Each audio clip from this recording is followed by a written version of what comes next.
ಬಾಗಲಕೋಟೆ ಕ್ಷೇತ್ರದಲ್ಲಿ strong room open ಆಗಿದೆ. ಚುನಾವಣಾಧಿಕಾರಿ ಸಂತೋಷ್ ಜಗ್ಲಾ ಸರ್ ನೇತೃತ್ವದಲ್ಲಿ ಓಪನ್ ಮಾಡಲಾಗಿದೆ. Bagalkote DC Sangappa, general observer Parul, ADC Ashok Teli, ಜಿಲ್ಲಾ ಪಂಚಾಯತ್ ಸಿಇಒ ಶಶಿಧರ್ ಕುರೇರಾ ಉಪಸ್ಥಿತರಿದ್ದಾರೆ. ಮತ ಎಣಿಕೆ ಕೇಂದ್ರದ ಸುತ್ತ ಪೊಲೀಸ್ ಸರ್ಪಗಾವಲನ್ನ ನಿಯೋಜನೆ ಮಾಡಲಾಗಿದೆ. ತೋಟಗಾರಿಕಾ ವಿವಿ ಆವರಣದಲ್ಲಿ ಮತ ಎಣಿಕೆ ಕಾರ್ಯ ಆರಂಭ ಆಗಿದೆ.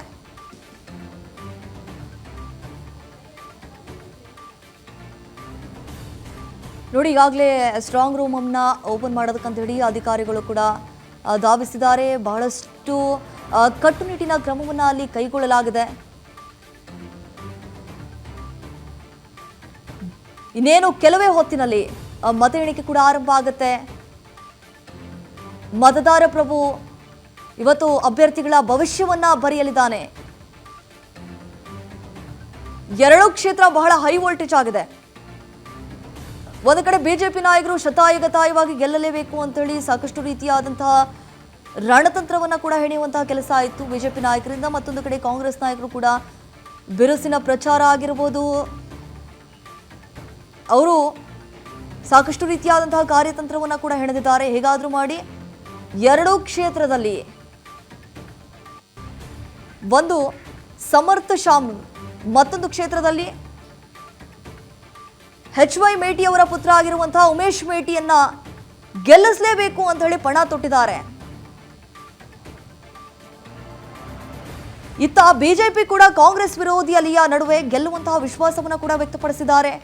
ಆಡಳಿತ ಪಕ್ಷ ಕಾಂಗ್ರೆಸ್ ಹಾಗೂ ವಿಪಕ್ಷ ಬಿಜೆಪಿಗೆ ಈ ಉಪಸಮರ ಏನಿದೆ, ಬೈ ಎಲೆಕ್ಷನ್ ಫಲಿತಾಂಶ ಎಷ್ಟರ ಮಟ್ಟಿಗೆ ಖುಷಿ ತಂದುಕೊಡುತ್ತೆ.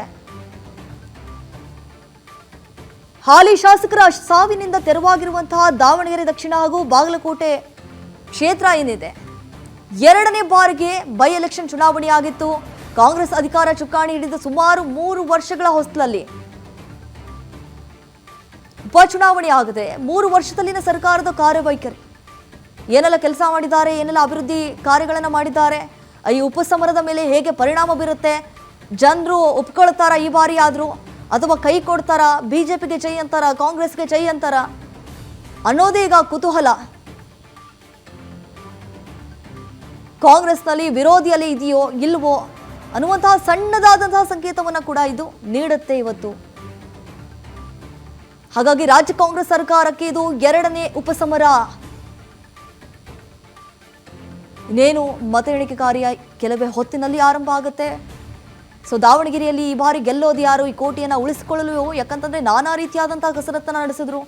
ಮೊಮ್ಮಗ ಸಮರ್ಥ ಶಾಮ್ನೂರ್ ಏನಿದ್ದಾರೆ, ಅವ್ರಿಗೆ ಟಿಕೆಟ್ ಕೊಡೋದಕ್ಕೂ ಕೂಡ ಎಲ್ಲೋ ಒಂದು ಕಡೆ ಹಿಂದೇಟಾಗ್ತಾ ಇದ್ರು. ಆದರೂ ಕೂಡ ಅಳೆದು ತೂಗಿ ಹೈಕಮಾಂಡ್ ನಾಯಕರು ಟಿಕೆಟ್ ಅನ್ನ ಕೊಟ್ಟೇ ಬಿಟ್ರು. ಸೊ ಟಿಕೆಟ್ ಪಡೆದುಕೊಂಡು ಸಾಕಷ್ಟು ರೀತಿಯಾಗಿ ಬಿರುಸಿನ ಪ್ರಚಾರವನ್ನ ಕೂಡ ಮಾಡಿದ್ರು ಸಮರ್ಥ ಶಾಮ್ನೂರ್. ಅವ್ರ ಮನೆಗೆ ಹೋಗ್ಬಿಟ್ಟು ದಾವಣಗೆರೆ ಕ್ಷೇತ್ರದಲ್ಲಿ. ಸೊ ಉಪಸಮರದಲ್ಲಿ ದಾವಣಗೆರೆ ದಕ್ಷಿಣ ಕ್ಷೇತ್ರ ಒಂದು ವೇಳೆ ಏನಾದರೂ ಸೋತು ಬಿಟ್ರೆ ಅದು ರಾಜ್ಯ ಕಾಂಗ್ರೆಸ್ಗೆ ಅಲ್ಪಸಂಖ್ಯಾತ ಸಮುದಾಯದಿಂದ ದೊಡ್ಡ ಸಂದೇಶ ನೀಡಿದಂತಾಗುತ್ತೆ. ಯಾಕಂತಂದ್ರೆ ಈ ಹಿಂದೆ ಅಲ್ಪಸಂಖ್ಯಾತ ಸಮುದಾಯದವರು ಟಿಕೆಟ್ ಕೇಳಿದಂತಹ ಸಂದರ್ಭದಲ್ಲಿ ಕೊಡಲಿಲ್ಲ. ಈ ಸಾದಿಕ್ ಪೈಲ್ವಾನ್ ಅವರು ಲಾಸ್ಟ್ ಮೂಮೆಂಟ್ ವರೆಗೂ ಕೂಡ ನಾಮಪತ್ರವನ್ನು ಸಲ್ಲಿಕೆ ಮಾಡಿದ್ರಲ್ಲ, ಕೊನೆವರೆಗೂ ಕೂಡ ಅವ್ರು ತೆಗೆದುಕೊಳ್ಳಲಿಲ್ಲ. ಅವರನ್ನ ಹೋಗಿ ಮನವೊಲಿಸುವಂತಹ ಪ್ರಯತ್ನ ಆಯಿತು. ಯಾಕಂತಂದ್ರೆ ಪಕ್ಷಕ್ಕೆ ಡ್ಯಾಮೇಜ್ ಆಗುತ್ತೆ, ಈ ರೀತಿಯಾಗಿ ಮಾಡಬೇಡಿ, ಪಕ್ಷದ ವರ್ಚಸ್ ಕಮ್ಮಿ ಆಗುತ್ತೆ, ದಯವಿಟ್ಟು ಆ ನಾಮಪತ್ರವನ್ನು ವಾಪಸ್ ತೆಗೆದುಕೊಳ್ಳಿ ಅಂತ ಹೇಳಿ CM Siddaramaiah, DCM DK Shivakumar ಅವರು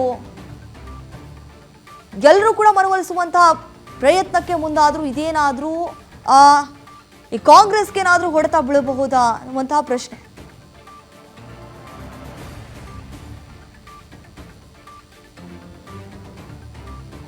ಎಸ್, ಮುಸ್ಲಿಂ ಸಮುದಾಯ ಹೆಚ್ಚಿರುವಂತಹ ಕ್ಷೇತ್ರದಲ್ಲಿ ಕಾಂಗ್ರೆಸ್ ಶಾಮ್ನೂರು ಮೊಮ್ಮಗನಿಗೆ ಟಿಕೆಟ್ ಯಾವಾಗ ಕೊಟ್ಟರು, ನಿಜಕ್ಕೂ ಈ ಮುಸ್ಲಿಂ ಸಮುದಾಯದ ನಾಯಕರಲ್ಲಿ ಒಂದು ರೀತಿಯಾದಂತಹ ಅಸಮಾಧಾನ ಕೂಡ ಮೂಡಿಬಿಡ್ತು.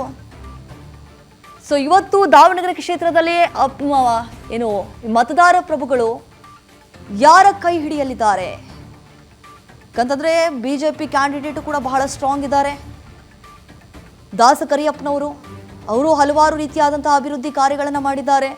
ಅವ್ರಿಗೂ ಕೂಡ ಈ ಮುಸ್ಲಿಂ ಸಮುದಾಯದ ನಾಯಕರು ಕೂಡ ವೋಟ್ ಹಾಕಿದ್ದಾರೆ. ಹಿಂದೆ ಯಾವಾಗ ಈ ಪ್ರಚಾರವನ್ನು ಮಾಡಕ್ಕೆ ಹೋದಂತಹ ಸಂದರ್ಭದಲ್ಲಿ ನಾವು ಗಮನಿಸಿದಾಗೆ ಕಾರ್ಯಕರ್ತರು ಅವ್ರ ಬಗ್ಗೆ ಎಷ್ಟರ ಮಟ್ಟಿಗೆ ಒಳ್ಳೆ ಒಳ್ಳೆ ಅಭಿಪ್ರಾಯಗಳನ್ನು ಕೊಟ್ಟರು ಅನ್ನುವಂಥದ್ದು ಗೊತ್ತೇ ಇದೆ, ಎಷ್ಟು ಒಳ್ಳೆ ಮಾತನಾಡಿದ್ರು ಅನ್ನೋದು ಗೊತ್ತಿದೆ ಅವ್ರ ಬಗ್ಗೆ. ಸೊ ಹಾಗಾಗಿ ಏನಾದರೂ ಉಲ್ಟಾ ಹೊಡಿಬೋದಾ? ಸತತವಾಗಿ 40 ವರ್ಷಗಳಿಂದ ಆಡಳಿತ ನಡೆಸ್ಕೊಂಡು ಬಂದಿರುವವರು ಶಾಮನೂರು ಶಿವಶಂಕರಪ್ಪನವರು. ಈ ಬಾರಿ ಅದೇನಾದರೂ ವರಸೆ ಬದಲಾಗಬಹುದಾ ಅನ್ನುವಂಥದ್ದು. ಇನ್ನೇನು ಕೆಲವೇ ಹೊತ್ತಿನಲ್ಲಿ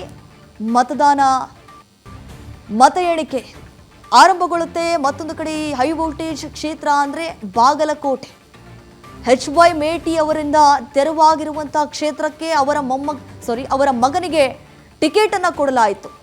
ಉಮೇಶ್ ಮೇಟಿ, ಅಲ್ಲೂ ಕೂಡ ಸಾಕಷ್ಟು ರೀತಿಯಾಗಿ ಚರ್ಚೆಗಳು ಆಗಿದ್ವು. ಯಾರಿಗೆ ಕೊಡಬೇಕು ಯಾರಿಗೆ ಬಿಡಬೇಕು ಅಂತ ಹೇಳಿ. ಮನೆಯಲ್ಲಿ 3 ಮಕ್ಕಳು, ಆ 3 ಮಕ್ಕಳಲ್ಲಿ ಯಾರಿಗೆ ಕೊಡಬೇಕು ಅಂತ ಹೇಳಿ ಈ ಕಾಂಗ್ರೆಸ್